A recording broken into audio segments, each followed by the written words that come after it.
ആഹാ ഇന്നത്തോടെ ഞാൻ പരിപാടി ഞാൻ നിർത്തും. കുറേ നാളായി തുടങ്ങിയിട്ട്.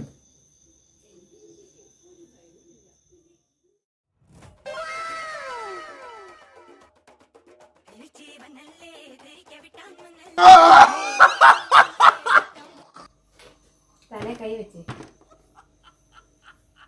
നിങ്ങളുടെ തലയല്ല എൻ്റെ തലയിൽ കൈ വെച്ച് ഞാൻ പറയുന്ന പോലെ പറയണം. ഇനി മേലാൽ ജോലിയും കഴിഞ്ഞ് വരുമ്പോൾ കൊച്ചിൻ്റെ പലഹാരപാത്രത്തിൽ കൈ ഇടരുത്. സത്യം സത്യം സത്യം സത്യം സത്യം. സത്യം.